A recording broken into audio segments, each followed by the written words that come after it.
अस्सलाम वालेकुम। प्रोग्राम मंजिल के साथ मैं हूं आपका मेज़बान अली अशरफ और आपका अपना 92.6, जिस पर आप सुनते हैं डिफरेंट इंफोटेनमेंट के प्रोग्राम, एजुकेशन के प्रोग्राम और साथ साथ म्यूज़िक भी। एक जो मसला आपको और मुझे दरपेश है वो ट्रैफ़िक का है। तो ट्रैफ़िक में मैंने देखा है कि अक्सर ये होता है कि हम रास्ता रोक के खड़े हो जाते हैं।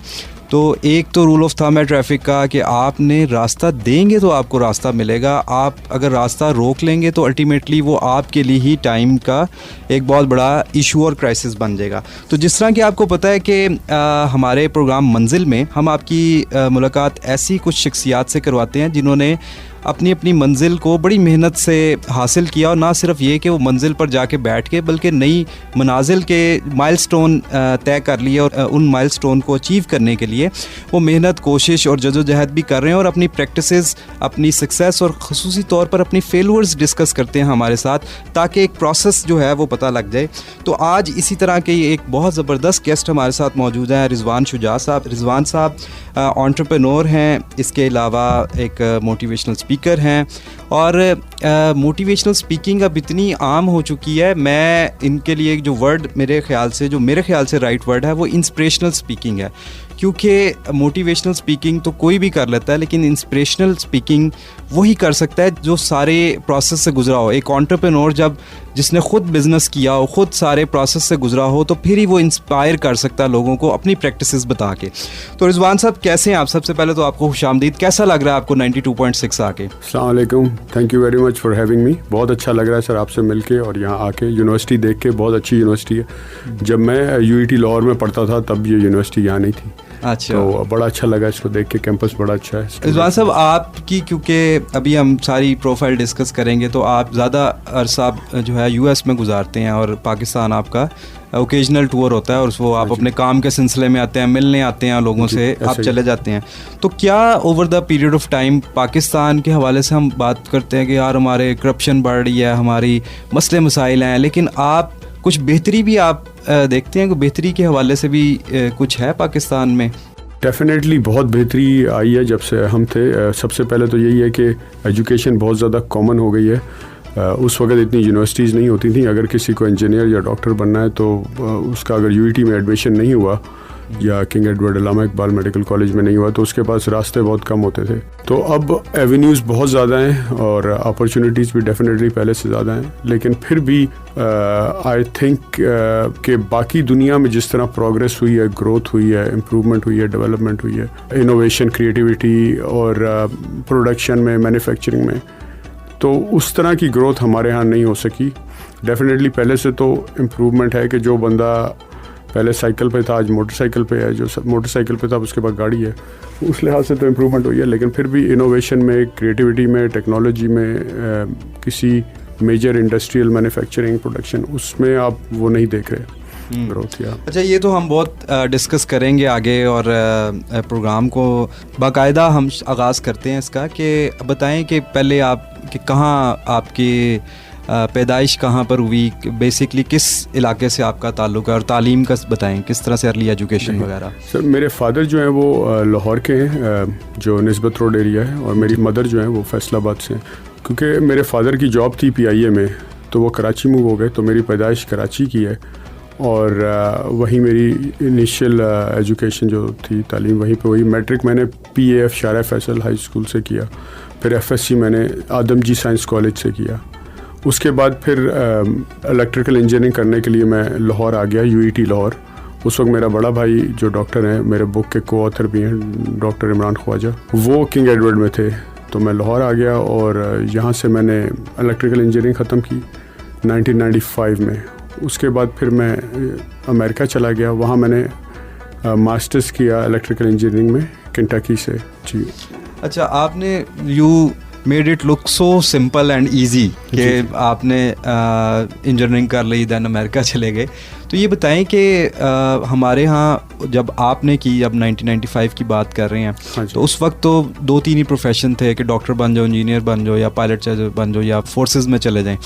और अभी भी बहुत हद तक, लेकिन अब प्रोफेशन की डाइवर्सिटी आ गई है। तो ये बाय चॉइस था आपका इंजीनियर बनना, या आपको वही ऑप्शन दी गई, 3 ऑप्शन हैं इसमें, आपने कहा चलो देखिए सर, या जैसे आपने कहा कि उस वक्त बहुत ज़्यादा लिमिटेशन थी, हर कोई एफएससी में या तो प्री मेडिकल लेता था या प्री इंजीनियरिंग लेता था। चॉइस यही होती थी कि प्री इंजीनियरिंग लेनी है, मेडिकल लेनी है, और कोई चॉइस नहीं थी जी, क्योंकि बाकी सेक्टर्स में कोई ग्रोथ नहीं थी, जैसे आर्ट्स एंड साइंसेस या बाकी लॉ में भी कोई इतना ज़्यादा वो नहीं था। तो अगर ग्रोथ थी भी तो हमें अवेयरनेस भी नहीं थी, या जो गाइडेंस थी पेरेंट्स से, टीचर्स से, वो यही थी कि अगर तुम मैथ में अच्छे हो तो इंजीनियरिंग ले लो, और अगर बायोलॉजी में अच्छे हो तो डॉक्टर बन जाओ।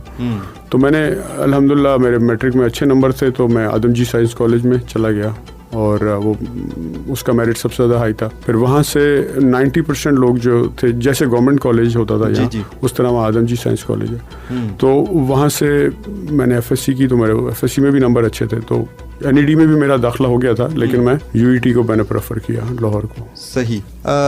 इंजीनियर बन गए तो फिर यहाँ पे हम जब आप बात कर रहे हैं 1995 की, तो क्योंकि मैंने ख़ुद भी यूईटी में सर्व किया, तो वहाँ के उस वक्त के लोग हमें बताते हैं कि जब इंजीनियर बन जाते थे 90s में, तो 3-4 अपॉइंटमेंट लेटर जो जेब में लिए फिर रहे होते थे गवर्नमेंट ऑफिस के या अदरवाइज़।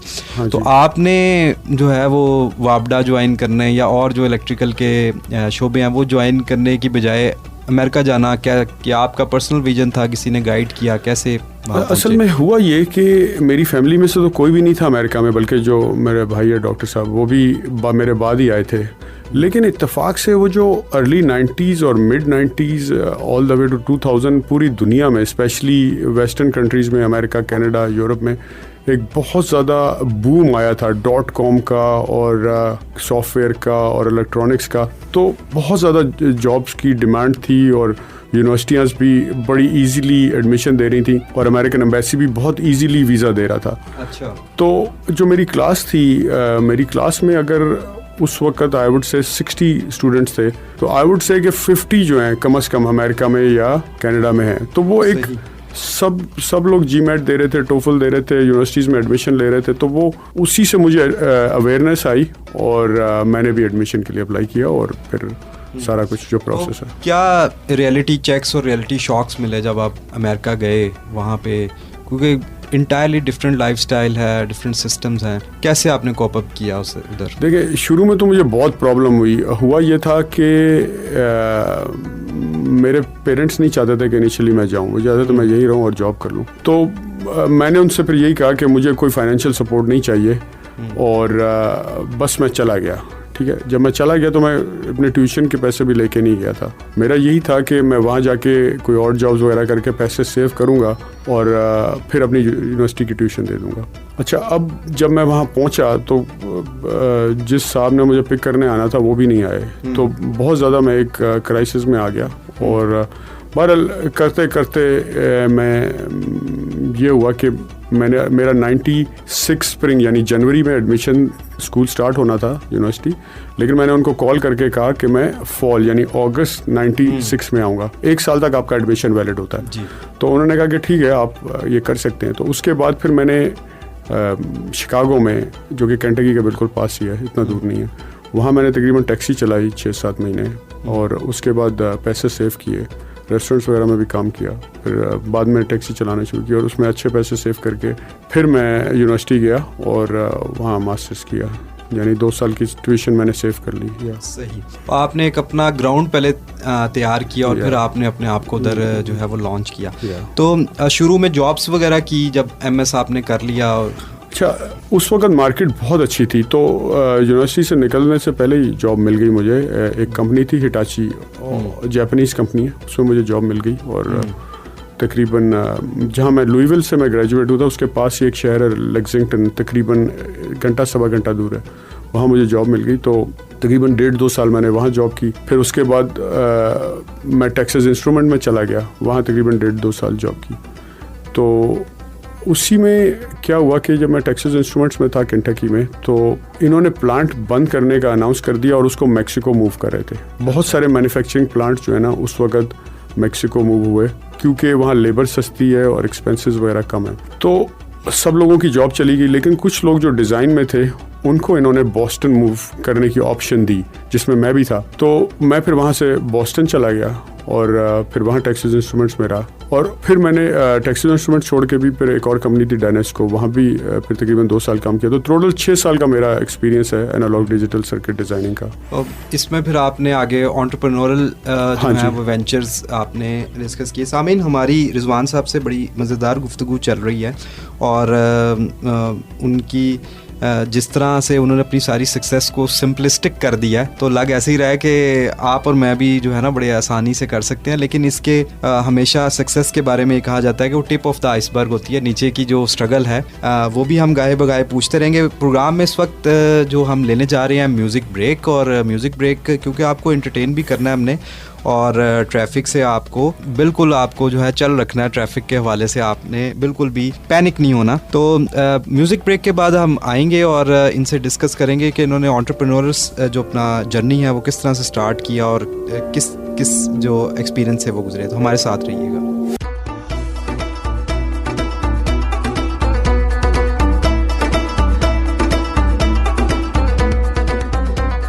जी वेलकम बैक। प्रोग्राम है मंजिल और मैं हूं आपका मेज़बान अली अशरफ, और रिजवान शुजा साहब हमारे साथ मौजूद हैं और वो अपनी स्टोरी हमसे शेयर कर रहे हैं। रिजवान साहब, ब्रेक पर जाने से पहले हम बात कर रहे थे आप मुख्तलिफ इदारों में 6 साल तक जॉब करते रहे। तो ये जो 6 साल आप डिग्री करते हैं, उसके बाद 5-6 साल या 10 साल का अरसा, इसको हम मिड करियर के जो प्रोफेशनल्स हैं उसमें लेते हैं। तो मिड करियर प्रोफेशनल में एक चीज़ बहुत होती है और वो बड़े कंफ्यूज होते हैं हमेशा कि यार मैं जॉब ठीक कर रहा हूँ या मुझे अपना बिजनेस स्टार्ट करना चाहिए। तो आप पर भी ये फेज़ आया था?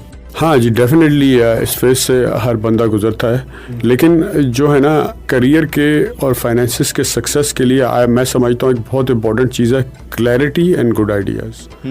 क्लैरिटी ये होनी चाहिए कि इंसान को पता होना चाहिए कि वो करना क्या चाहता है, वो जॉब करना चाहता है या बिज़नेस करना चाहता है। अगर वो बिज़नेस करना चाहता है तो कौन सा बिज़नेस करना चाहता है, रियल स्टेट का, कंस्ट्रक्शन का, रेस्टोरेंट का, गाड़ियों का, पेट्रोल पंप का, पोल्ट्री फार्म का, करना क्या चाहता है। अगर वो इसी में बैक एंड फोर्थ होता रहेगा तो वो टाइम ज़ाया होता रहेगा और वो डिसीजन नहीं ले सकेगा। तो सबसे इंपॉर्टेंट चीज़ है क्लैरिटी एंड गुड आइडियाज़। उसके लिए आपकी गुड डिसीजन मेकिंग से ज़्यादा इंपॉर्टेंट है फास्ट डिसीजन मेकिंग, और उस फास्ट में वो गुड भी होना चाहिए, आपकी गुड सिलेक्शन होनी चाहिए, गुड जजमेंट होनी चाहिए। और वो कहाँ से आती है? वो आती है करेज से। तो बहुत सारी देखिए, अमीर होने के लिए लोग बोलते हैं, या अमीर फाइनेंशियली सक्सेसफुल या करियर में सक्सेसफुल होने के लिए लोग बोलते हैं hard work is very important. लेकिन हमने जो जितने भी नाम लिए, clarity, good ideas, focus, productivity, आपकी करेज, आपकी जजमेंट्स, बहुत सारे रपोर, ऑनेस्टी, बहुत सारे इंग्रेडिएंट्स हैं जिसमें हार्ड वर्किंग सिर्फ एक इंग्रेडिएंट है। क्योंकि अगर सिर्फ हार्ड वर्किंग से आपने सक्सेसफुल होना होता तो जो नान लगा रहा है ना तंदूर में, वो सबसे ज़्यादा सक्सेसफुल होता।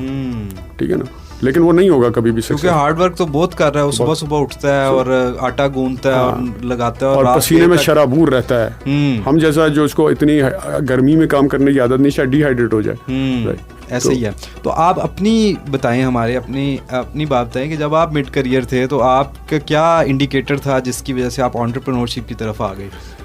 असल में कुछ सीरीज़ ऑफ इवेंट्स ऐसे हुए जो कि मुझे हर बंदे में ज़ाहिर है ख्वाहिश तो होती है कि वो फाइनेंशियली ज़्यादा ग्रो करे, तो वो मेरे में भी थी। तो कुछ इवेंट्स ऐसे हुए और कुछ अपॉर्चुनिटीज़ ऐसी आई जो कि मैं लकीली अल्हम्दुलिल्लाह अवेल कर सका, जिससे मेरे अंदर ये करेज और सेल्फ बिलीफ और सेल्फ इमेज हो गया। क्योंकि होता ये है कि जो लोग नौकरी पेशा लोग होते हैं ना, जिनके पेरेंट्स ने भी वही किया है, उनके शुरू से उनको ये बताया जाता है कि यार तुम्हारे मैट्रिक में नंबर नहीं आया, FSC में नहीं आया, इंजीनियर नहीं बने या अच्छी नौकरी नहीं मिली तो कुछ नहीं होगा। ठीक है, वो ये जो चेन थी ना लिमिटिंग बिलीफ की, या गुलामी तो मैं नहीं खैर इसको कहूँगा, लिमिटिंग बिलीफ की, उससे मैं ब्रेक अवे हो सका। कुछ इवेंट्स ऐसे आए और मैंने ख्याल है कि मैंने खुद भी कुछ हिम्मत की, तो मैं वो आपसे शेयर करूँगा अगर आप। जी ज़रूर, ठीक है ना? चाहेंगे अच्छा, कि आप शेयर करें हमारे सामीन के लिए। ठीक है, जैसे मैंने आपको बताया कि टेक्सास इंस्ट्रूमेंट में जब मैं काम कर रहा था केंटकी में, तो वो प्लांट बंद हुआ और मैक्सिको मूव हुआ। ठीक है, कुछ लोगों को उन्होंने बॉस्टन में जॉब दी, जो डिज़ाइन के थे उसमें मुझे भी दी। तो कंपनी ने हमें एक हाउस हंटिंग ट्रिप दिया, यानी कि आप बॉस्टन जाएं और अपने लिए घर ढूंढें। अच्छा, अब वहाँ मैंने एक रियल एस्टेट एजेंट ढूंढी जो कि मुझे घर दिखा रही थी। जब वो मिली तो उसने मुझे कहा कि आप डुप्लेक्स देखें। डुप्लेक्स क्या होता है कि एक ही घर होता है, एक ही प्लॉट में 2 घर होते हैं जो मिरर इमेज होते हैं, एक दूसरे के साथ जुड़े हुए होते हैं। ठीक है, उसने मुझे एक घर दिखाया जो कि डुप्लेक्स था। उसने कहा कि अगर आप इस घर में रहेंगे लेंगे आप तो 3 बेडरूम 2 बाथ वाले घर में आप रहेंगे और 7 वाले घर से आप $800 या $900 किराया लेंगे तो आपको सिर्फ $600 देना है उस घर में रहने के लिए। क्योंकि अगर वो घर अकेला होता तो मेरा तकरीबन 1300-1400 के करीब उसकी मॉर्गेज आती। मॉर्गेज होती है बैंक की पेमेंट। नॉर्मली वहाँ 20% डाउन आप पैसा देते हैं, बाकी 80% बैंक ले देता है, तो फिर आपका वो मॉर्गेज पेमेंट होती है। अच्छा, अब मैंने उसको कहा कि आप मुझे अब दिखाएं ही डुप्लेक्स। तो फाइनली मैंने घर खरीदा जो कि 3प्लेक्स था, जिसमें 3 घर थे, लेकिन था वो डुप्लेक्स की तरह मिरर इमेज। एक साइड पे 4 बेडरूम था डबल स्टोरी और दूसरी साइड पे डबल स्टोरी ऊपर और नीचे 2 सिंगल बेडरूम घर थे। अब दोनों किराएदारों से रेंट लेने के बाद मैं सिर्फ $400 दे रहा था, ठीक है, जो कि बहुत कम था। अच्छा, फिर क्या हुआ कि उस जमाने में एकदम एक .com का क्रैश आया था और रिसेशन आया था अमेरिका में। अमेरिका में जब भी रिसेशन आता है ना, तो जो गवर्नमेंट होती है, ट्रेजरर जो होता है, वो इंटरेस्ट रेट गिरा देता है। रिसेशन में क्या होता है कि लोग डर जाते हैं तो बचाना शुरू कर देते हैं, पैसे खर्चा नहीं करते, चीज़ें नहीं खरीदते, रेस्टोरेंट में नहीं जाते, बाहर नहीं जाते, घर नहीं खरीदते, गाड़ी, तो इकोनॉमी एकदम स्टैग्नेंट हो जाती है, रुक जाती है। तो जब ये इंटरेस्ट रेट गिराते हैं तो बाइंग पावर परचेजर की बढ़ जाती है, तो इकोनॉमी फिर से रोल होना शुरू होती है। लोग ज़्यादा पैसे लेके स्पेंड करना चाहते हैं। पहले अगर $4 लाख का घर ले सकते थे तो अब 6 का भी ले सकते हैं, क्योंकि इंटरेस्ट रेट नीचे आ गया, पेमेंट उतनी ही आएगी, ठीक है। तो उन्होंने एकदम इंटरेस्ट रेट गिराया। जब इंटरेस्ट रेट गिराया तो मैंने घर को रीफाइनेंस करा लिया।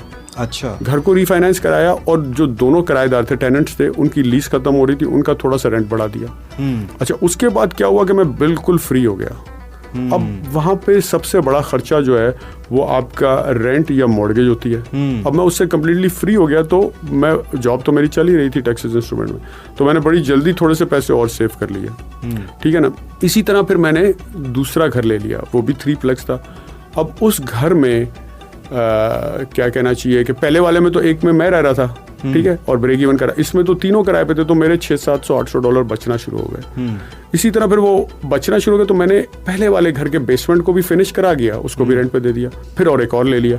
तो क्या हुआ कि मेरी इनकम उस लेवल पे आ गई काम करते हुए ही, तकरीबन $2500 के करीब के, अगर मैं, और मेरे घर की पेमेंट नहीं थी, गाड़ियां भी मेरी महंगी नहीं थी, तो वो भी उसकी भी कोई पेमेंट नहीं थी। तो अब मैं इस हालत में आ गया था कि अगर मेरी जॉब चली भी जाए तो मैं सरवाइव कर सकता था। बहुत अमीर लाइफस्टाइल तो नहीं गुजार सकता, लेकिन सरवाइव कर सकता था। उससे क्या हुआ कि मेरे अंदर एक कॉन्फिडेंस बिल्ड हो गया, क्योंकि मैंने 2-3 स्टेप ले लिए, वो सक्सेसफुल हो गए, तो मेरे अंदर एक कॉन्फिडेंस, सेल्फ बिलीफ आ गया कि यार मैं बड़ी इजीली अब मैं ये कर सकता हूँ और मुझे बिजनेस ही करना और इसी में मैं ग्रो होऊंगा इंशाल्लाह। तो इस सारे जो आपने बताया कि ये सारे सीरीज ऑफ इवेंट हुए, तो जो मिड करियर इस वक्त हमें सुन रहे हैं प्रोफेशनल्स, उनको आप क्या टिप देंगे कि वो जब जंप करना चाहें? क्योंकि हमने देखा है कि कुछ लोग बहुत ज़्यादा मोटिवेट होके वो कहते हैं कि मैं छोड़ूंगा, कश्तियाँ जलाऊंगा तो फिर ही आगे कहीं जाऊंगा। कुछ लोग कहते हैं कि नहीं मैं इतना कर लूँ, अपने बैकअप पर रखूँ, फिर मैं जाऊँ जंप करूँ। तो क्या राइट पॉइंट है एंड टाइम है जंप करने का? एक तो मैं सबसे पहले ये कहना चाहता हूँ कि मैंने बड़ी आसानी से जल्दी कह दिया कि मैंने पहला घर लिया, दूसरा लिया, तीसरा लिया। उसमें जो चीज़ें हुई बीच में वो मैंने शेयर नहीं की, यू नो। तो बड़ा इजी लगता है यार कि ये लकी हो गया, लेकिन मैं मेरा ख्याल में एक इवेंट शेयर करता हूँ ताकि लगे कि इतना आसान नहीं है ये, यू नो, बहुत यू नो, ये ट्रू पिक्चर पता लग जाए सामीन को। देखें, मैंने आपको बताया कि मैंने दूसरा घर लिया, ठीक है, जल्दी से पैसे कुछ सेव कर लिए। जो दूसरा घर था वो उस गली के एक आगे एक और मतलब नेक्स्ट स्ट्रीट पे ही था। वो उस वक्त लगा हुआ था $130,000 का, ये 2001 की मेरा ख्याल बात है, 2001 की। तो उसको खरीदने के लिए मुझे 20% डाउन देना था, बाकी 80% बैंक दे रहा था, ठीक है। अब बयाना उसका 5% था, अर्नेस्ट मनी जिसको बोलते हैं, जी। तो 5% तकरीबन $7,500 था, वो मैंने दे दिया, ठीक है। मैंने पहले अपने भाई से बात की जो मेरे को ऑथर हैं बुक्स में, कि यार इस तरह है, हमें $30,000 लाना है, तो 15 तुम डाल दो, 15 मैं डाल देता हूँ। और उसने कहा ठीक है ले लेते हैं, और 7,500 उसका बयाना था, वो मैंने दे दिया। अच्छा, अब जब घर की इंस्पेक्शन हुई और मैंने उसके 1-2 चक्कर लगाए तो पता चला कि घर में थोड़ी सी खराबियाँ हैं, उसके फाउंडेशन में और बाकी कुछ स्ट्रक्चर में भी ना। और दूसरा पता लगा तीनों किराएदार जो है ना, मैंने तो बड़े आसानी से कह दिया 3प्लेक्स थे, तीनों में किराएदार थे, लेकिन तीनों किराएदार पैसे नहीं दे रहे थे। अब वहाँ जाओ तो वो गालियाँ निकालते थे। अच्छा, ठीक है। अच्छा, अब क्या हुआ कि मैंने अपने जब उनसे कहा कि मैं नहीं ले रहा, तो उन्होंने कहा ठीक है ना लो, तुम्हारा ये 5% यानी 7,500 चला जाएगा। उस वक्त मेरे लिए वो काफ़ी पैसा था, मेरी उम्र उस वक्त 27-28 साल होगी। तो मैंने अपने भाई से बात की, मैंने कहा यार इस तरह हो गया, ये तो लगता है कि हम फंस गए हैं, तो लेना तो हमें पड़ेगा, हालांकि डील इतनी अच्छी नहीं है। तो उसने कहा कि मैं तो नहीं ले रहा। मैंने कहा यार मेरे तो $7,500 चले जाएंगे अगर तुमने नहीं लिया। उसने कहा ठीक है मैं नहीं ले रहा। तो अब ऐसी सिचुएशन आ गई, तो मैंने उससे कहा कि ठीक है तुम ऐसा करो, जो $15,000 तुमने इन्वेस्ट करने थे ना, वो तुम मुझे उधार दे दो और वो मैं तुम्हें थोड़े थोड़े करके वापस दे दूंगा। सही। उसने कहा ठीक है, और साथ में उसने ये कहा कि अब फायदा होगा या नुकसान होगा ना वो तुम्हारा है, मेरा उससे कोई लेना देना नहीं। मैंने कहा ठीक है। मैंने फिर वो घर ले लिया। किराया लेने जाते थे तो वो बदतमीजी करते थे। बहरहाल अमेरिका में एक एविक्शन का सिस्टम है जिसमें आप उनको एक नोटिस देते हैं, वो नहीं निकलते अगर रेंट ना दे रहे हो, फिर आप कोर्ट में जाते हैं, फाइल करते हैं, फिर कोर्ट उनको बुलाता है, ऑर्डर देता है, 10 दिन देता है, इवेंचुअली फिर वो निकल जाते हैं। अगर फिर भी ना निकले तो एक शेरिफ या पुलिस वाला जाके उनका ताला तोड़ के सामान निकालवा सकता है, तो नॉर्मली उससे पहले ही निकल जाए। बहरहाल फिर मुझे उस प्रोसेस का नहीं पता था, तो मैं बहुत ज़्यादा स्ट्रेस्ड आउट हो गया। कुछ लोगों ने कहा कि यार ये तो 2-2 साल नहीं निकलते। उसमें इतना मैं स्ट्रेस्ड आउट हो गया, कोर्टों के चक्कर ये वो, कि मेरी जॉब चली गई टेक्सटाइल इंस्ट्रूमेंट। उन्होंने कहा तुम्हारी परफॉर्मेंस बहुत लो है, तुम शो अप नहीं टाइम पे हो रहे, ये नहीं वो।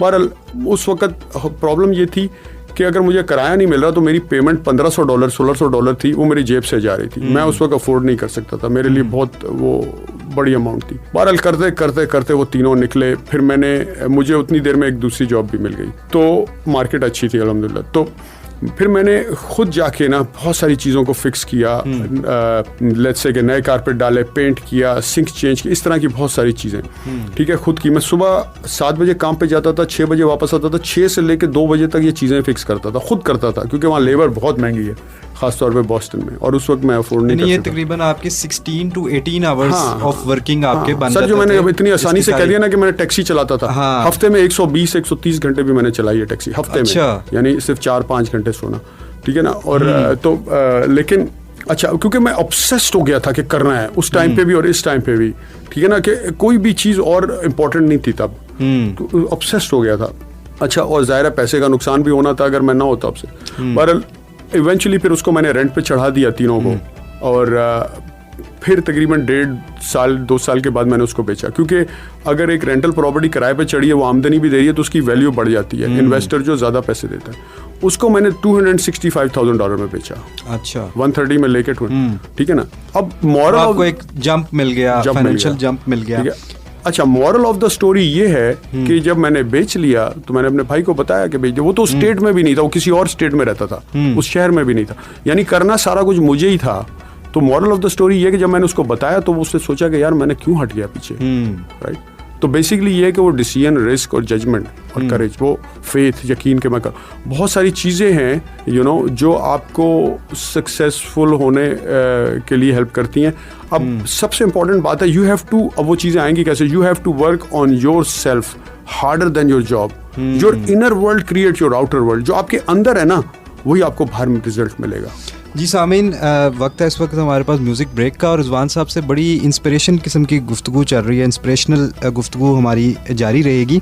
हमने ब्रेक से जब वापस आना है तो हमने डिस्कस करना है कि ये जो आपके छोटे छोटे इन्वेस्टमेंट्स थी रिजवान साहब की, ये 17 गैस स्टेशंस तक किस तरह पहुंची और किस तरह कन्वीनियंट स्टोर ऐड हुए, और मोर इम्पॉर्टेंट, क्योंकि बहुत सारे लोग पैसा तो बहुत कमा रहे हैं, लाखों लोग होंगे जो पाकिस्तानी भी होंगे जो रिजवान साहब से बहुत ज़्यादा अर्न कर रहे होंगे अमेरिका में और पूरी दुनिया में, लेकिन जो पे बैक करने का जज्बा है वो शायद जो है वो बहुत ही कम लोगों में हो, और मेरे ऑब्जर्वेशन में नहीं है। तो इनका एक पूरा एक विजन है सोसाइटी को पे बैक करने का।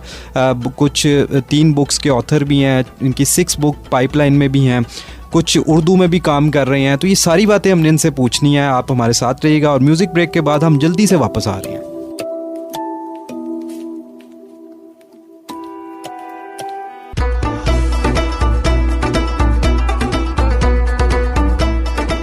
जी सामीन, प्रोग्राम है मंजिल और मैं हूं आपका मेज़बान अली अशरफ और आप इसको सुनते हैं 92.6 पर।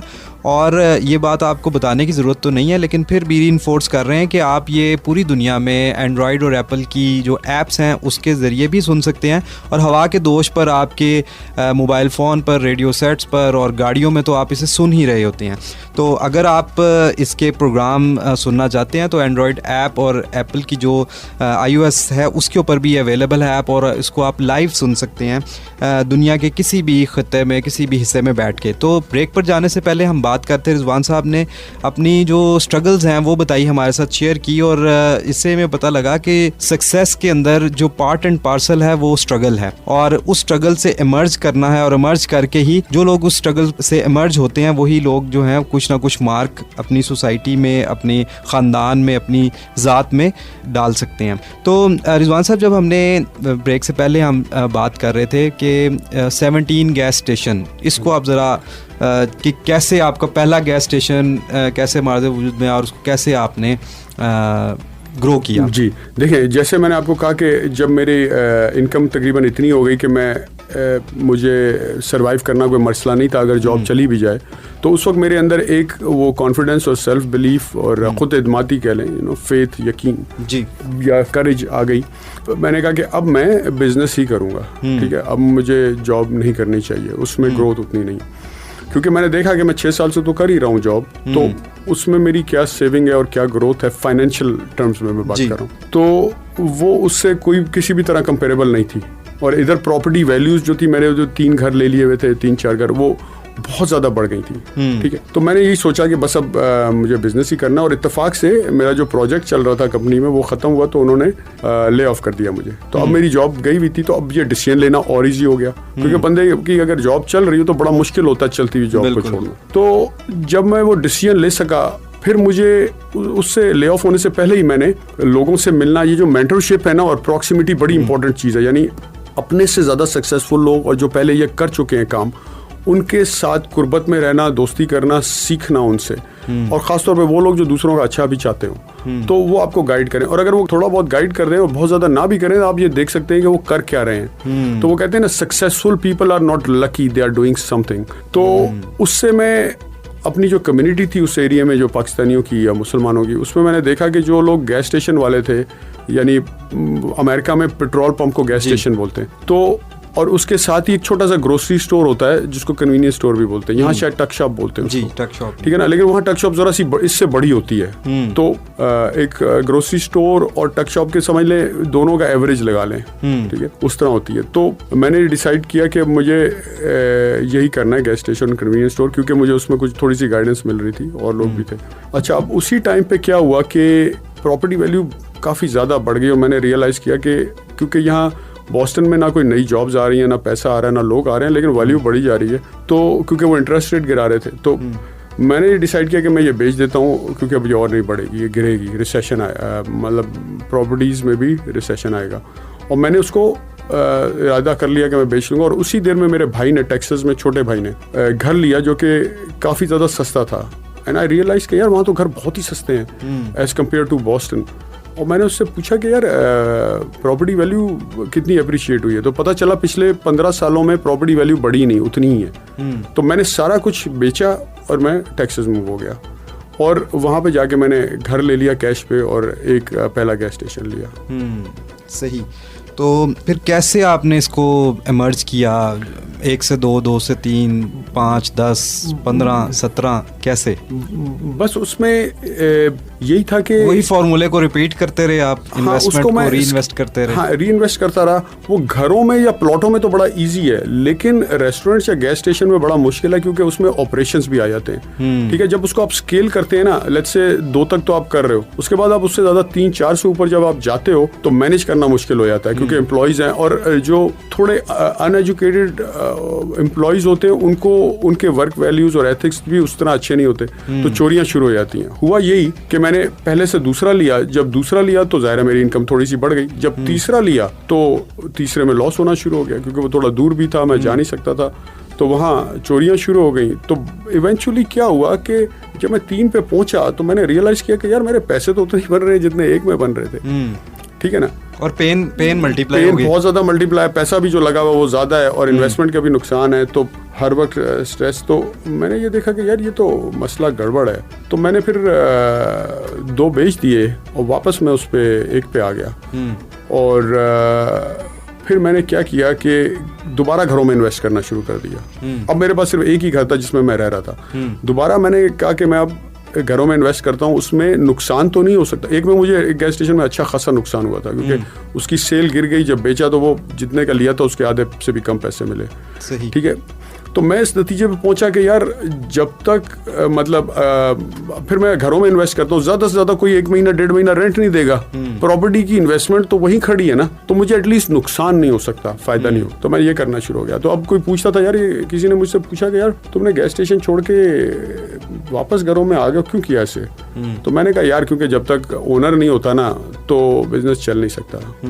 तो उसने मुझे कहा कि यार ये मत बोलो यार, क्योंकि तुम ये बोलोगे मुझे नहीं पता कि ओनर जब ना हो तो बिजनेस को कैसे चलाना है।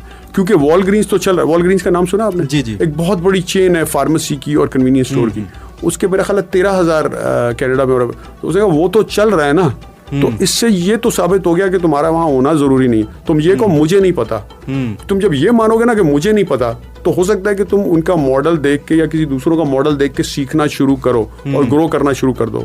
ठीक है। अच्छा, अब ये जो अमेरिकन कॉर्पोरेट्स होती हैं बड़ी बड़ी, जैसे 7-Eleven है या स्ट्राइप्स है या जैसे वॉलग्रीन्स, उनका तो खैर और ही सिस्टम, बहुत ज़्यादा एजुकेशन और बहुत ज़्यादा रिसर्च करते हैं। हमने कहा कि यार मैं एकदम इतना बड़ा जंप मार के देसी स्टाइल में जो हम स्मॉल बिजनेस ओनर स्टाइल में चलाते हैं उससे मैं उस पर तो नहीं आ सकता। तो मैंने फिर फॉलो करना शुरू किया यार जो अपने एशियंस में जो सक्सेसफुल बिजनेस ओनर है उनका क्या मॉडल है, उसको फॉलो करना शुरू किया। तो फिर मैंने पार्टनरशिप मॉडल पे आया, कुछ लोगों के साथ पार्टनरशिप्स की। जब पार्टनरशिप्स की तो फिर ग्रोथ होना शुरू हो गई, क्योंकि जब आप पार्टनरशिप करते हैं और ट्रस्ट होता है तो आपकी करेज बढ़ जाती है। कोई ये भी कह सकता है यार कि तुम 3 पार्टनर और 3 गैस स्टेशन चला रहे हो या लेट्स से 12 गैस स्टेशन चला रहे हो, तो एवरेज तो 4 पे ही आई ना। लेकिन अगर वो अकेला होता तो 4 भी ना ले सकता, बिल्कुल, क्योंकि एक और एक ना 2 नहीं होते, 11 होते। तो वो फिर उस पार्टनरशिप्स की वजह से ना, और मुझे इस चीज़ का बहुत फ़ायदा हुआ कि मेरे वैल्यूज़, मॉरल्स, एथिक्स अच्छे थे। मैं बेईमानी कभी किसी के साथ नहीं की, झूठ नहीं बोलता। इस चीज़ की वजह से मुझे बहुत फ़ायदा हुआ। मेरे तकरीबन इस वक्त सारे गैस स्टेशन, रेस्टोरेंट, अभी 2 रेस्टोरेंट्स भी बेच दिए हैं, लेकिन अगर वो सारे जब रेस्टोरेंट्स थे तो मेरे तकरीबन 20 से ऊपर पार्टनर्स थे। यू नो, तो वो मेरा ख्याल, आपने लोगों को ऐड किया और उसने आपकी प्रोडक्टिविटी को भी मल्टीप्लाई किया। लेकिन ये भी इजी साउंड कर रहा है, बीच में बहुत पार्टनरों से लड़ाई भी हुई, चोरियां भी हुई, तो वो मतलब, लेकिन फिर then it's your skill to find out the right people. अच्छा रिजवान साहब, आप सक्सेस, बिजनेस सक्सेस तो बहुत सारे लोगों की है, पे बैक करने का, बुक्स लिखने का, जो आपकी 3 बुक्स तो मुझे पता है, the power of your dream, self image, the cycle of fulfilment और मेंटल इमोशनल फुलफिलमेंट, और आप यूट्यूब चैनल भी चला रहे हैं साइकिल ऑफ फुलफिलमेंट के नाम से। तो ये जो पे बैक करने का ख़्याल है, ये कैसे आया? हम इनको डिस्कस करेंगे डिटेल में ब्रेक के बाद, लेकिन आप ब्रेक से पहले मैं ये बता दें कि ये क्योंकि हमारी तो एक कंफर्ट जोन आ गया ना कि पैसे आ रहे हैं, काम भी इतना नहीं करना पड़ रहा, चीज़ें नॉर्मलाइज हो गई हैं, उसको मल्टीप्लाई करना चाहें तो कर लें। तो ये पे बैक करने का ख्याल कैसे आया? देखिए सर, ये भी एक स्लो प्रोसेस था, स्लो जर्नी थी। मैंने सबसे पहले तो गोल था कि अपने बिजनेस स्किल्स बढ़ाएं ताकि आमदन बढ़ सके। उसकी वजह से बहुत सारे motivation speakers, inspirational speaker, books, authors को पढ़ा, तो उसमें ना सक्सेस की डेफिनेशन चेंज हो गई। तो उस डेफिनेशन चेंज होने की वजह से ये आहिस्ता आहिस्ता जो है ना एवोल्यूशन आई, इवॉल्व हो सके। आपके जो हायर सेल्फ है ना या ईगो इवॉल्व होती है तो बंदे की जो क्या कहना चाहिए, जो चीज़ें इंपॉर्टेंट होती हैं उनकी वैल्यू कम या ज़्यादा होना शुरू हो जाती है। तो उसमें पूरे प्रोसेस में ये नज़र आया कि व्हेन यू जो रियल फुलफिलमेंट है ना, जो हैप्पीनेस है, वो आपको 2 तरीक़ों से मिलती है, ग्रोथ एंड प्रोग्रेस। एक तो तरीका ये है, दूसरा है गिविंग। ठीक है, गिविंग जो है ना अब सिर्फ पैसे की नहीं होती। हमें तो होता है ना जी क्या गिफ्ट किया जी, कितने डॉलर दिए, कितने रुपए दिए, लेकिन making somebody feel important, making somebody feel loved, making feel somebody wanted, ये सारे रिस्पेक्टेड, ये सब गिविंग में आता है। किसी का अच्छा अगर आप कुछ नहीं कर सक रहे ना, तो किसी का अच्छा चाह रहे हैं ना, वो भी एक फॉर्म ऑफ गिविंग है। ठीक है ना? ये फ़िलासफ़ी बड़ी मज़ेदार है और जिस तरह प्रोग्राम के शुरू में भी हमने कहा कि ट्रैफिक जैम हमें मिलती है, ख़ास तौर पे जिस एरिया में हम हैं, लाहौर में ओवरऑल भी और पाकिस्तान में भी, तो रास्ता देने से रास्ता मिलता है हमने शुरू। तो आप बिल्कुल इसकी फ़िलासफ़ी, तो हम आपकी जो बुक्स हैं उनको और जो आपका एक विज़न है जिसमें आपने सक्सेस की लिटरेचर को बहुत ज़्यादा स्टडी किया है और उससे इमर्ज करके आप अपना लिटरेचर प्रोड्यूस कर रहे हैं, उस सारे फ़िलासफ़ी को हम डिस्कस करेंगे एक स्मॉल म्यूज़िक ब्रेक के बाद।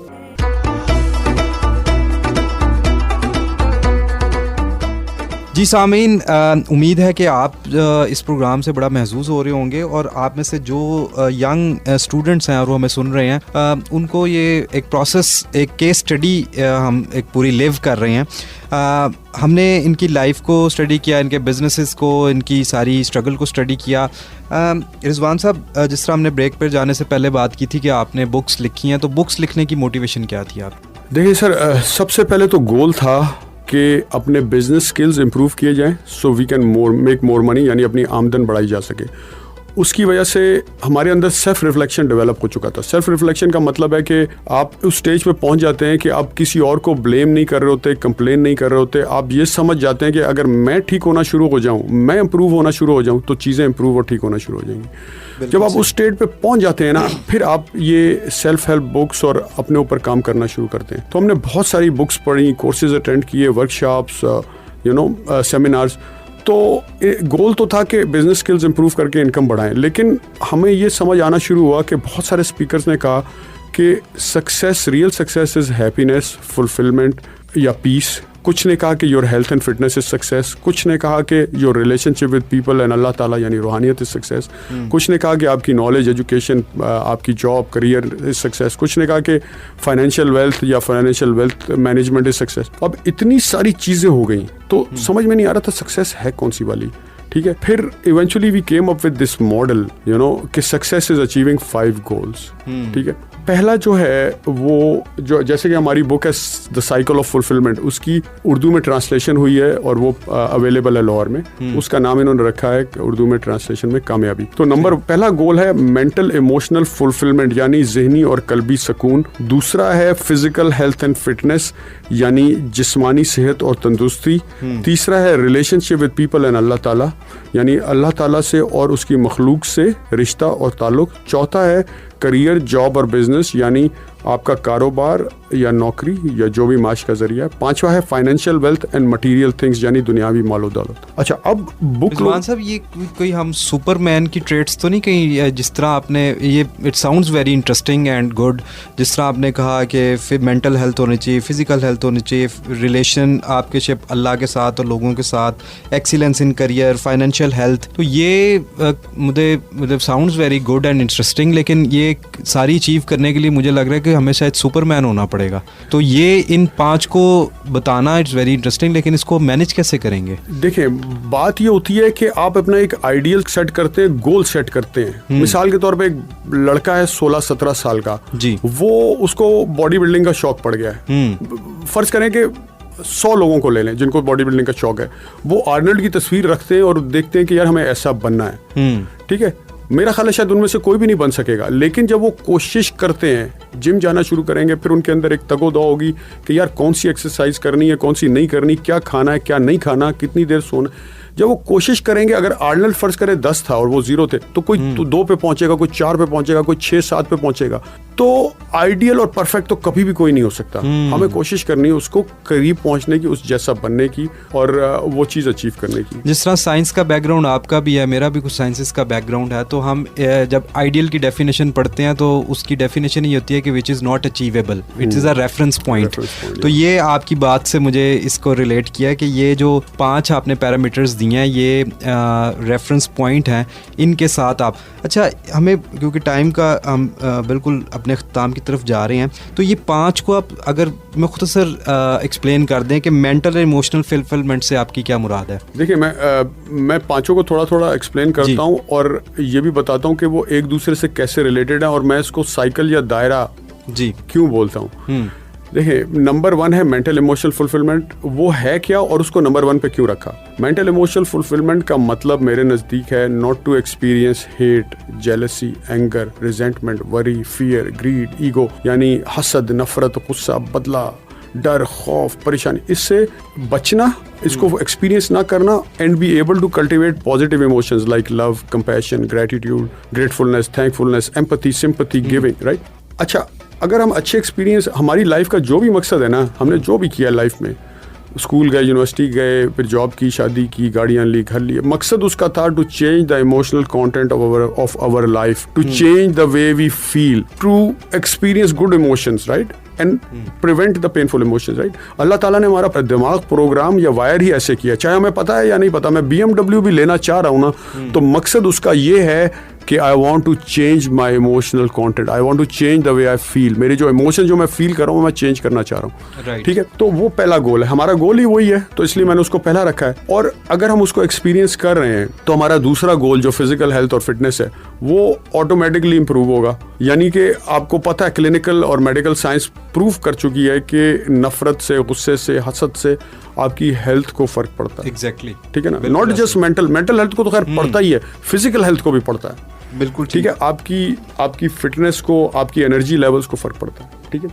अगर आप डिप्रेस्ड हैं, डाउन है, तो आपकी फिजिकल हेल्थ और फिटनेस को भी फर्क पड़ता है। ठीक है, अच्छा, अगर आप ये पहले 2 गोल अचीव कर चुके हैं, यानी आपके अंदर गुड इमोशंस है, गिविंग है, लव है, कंपैशन है, नफरत नहीं है, तो आपके रिलेशनशिप विद पीपल, लोगों से रिश्ता ऑटोमेटिक फिक्स है, आपको उस पर बहुत ज़्यादा काम करने की ज़रूरत नहीं है। बिल्कुल ठीक। ठीक है, जब वो फिक्स हो गया रिश्ता लोगों के साथ, तो अल्लाह के साथ रिश्ता भी लोगों के साथ थ्रू ही गुजर के आता है। जैसे मौलाना रूमी ने कहा है ना कि जो इंसान है ना, हर इंसान की जो रूह है और उसकी सोल है, उसका एक अल्लाह के साथ कनेक्शन होता है, और अल्लाह और उसके बीच में एक चादर होती है, चादर कह लें या बैरियर कह लें या ऑब्स्टिकल कह लें। जब वो नेगेटिव इमोशन होते हैं ना, यानी पहला वाला गोल, अगर वो होते हैं हेट, जेलसी, एंगर, ये होता है ना, लोगों के साथ बुरा सलूक होता है, तो वो बैरियर रहता है, वो कनेक्शन बन नहीं पाता। और जैसे ही आपके अंदर लव, कंपैशन, लोगों से प्यार, मोहब्बत, माफ़ी, नरमी, रहम, गिविंग की जब वो मामला शुरू होता है ना, तो वो चादर हट जाती है, फिर ही वो कनेक्शन बनता है और अल्लाह के साथ आप एंजॉय कर सकते हैं लव एंड कनेक्शन बॉन्डिंग। क्योंकि कितने लोग हैं जो नमाज पढ़ते हैं, रोज़ा रखते हैं,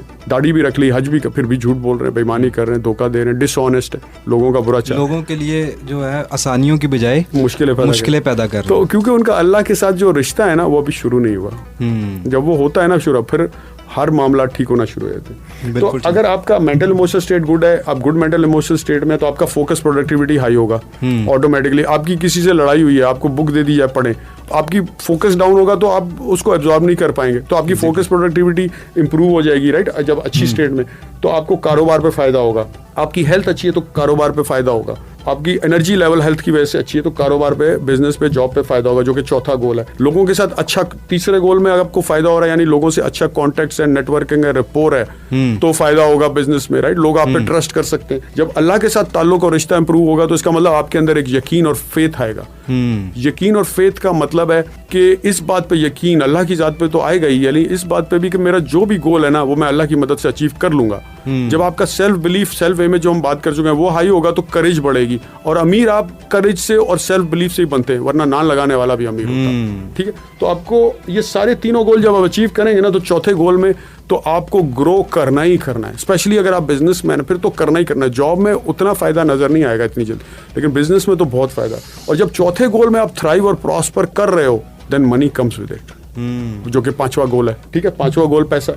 तो जब भी आप ये गोल अचीव करते रहोगे, आपको फर्दर मेंटल इमोशनल फुलफिलमेंट मिलेगी, तो वो घूम के वापस पहले गोल पे जब आएगी, तो हम कहेंगे ये साइकिल ऑफ फुलफिलमेंट कंप्लीट हो गया साइकिल। ठीक है, अच्छा, जब आपने बताया तो मुझे लगा कि ये हमने अलग-अलग ये सारे गोल्स अचीव करने हैं और अलग-अलग इस पे काम करना है, लेकिन जिस तरह आपने एक साइकिल में समझाया, तो ये बड़ा इंटरेस्टिंग हो गया कि हर जो हमारा गोल है वो दूसरे गोल के साथ कनेक्टेड है और सारे गोल्स आपस में कनेक्टेड हैं। तो ये बड़ा अच्छा तरीके से आपने एक्सप्लेन कर दिया। अच्छा रिजवान साहब, ये बताएं कि आपने सक्सेस हासिल कर ली, पैसे बना लिए, बहुत किताबें लिख ली, और लोगों को आप बता भी रहे हैं, अब व्हाट नेक्स्ट, क्या विजन है? देखिए, मेरा विजन ये है to create an awareness in Pakistan कि जो हमारे नेगेटिव इमोशंस है ना और लोगों का बुरा चाहना है, उससे हमें ही नुकसान हो रहा है, हमारी हैप्पीनेस को, हमारी पीस को, हमारी हेल्थ को, हमारे रिलेशनशिप्स को, हमारे रिलीजन को, दीन को नुकसान हो रहा है क्योंकि दीन भी मना करता है, फिर हमारे करियर और बिजनेस पे भी नुकसान हो रहा है, और फिर हमारे फाइनेंसेस में भी हो रहा है, हर चीज़ में हमें नुकसान हो रहा है। तो अगर हम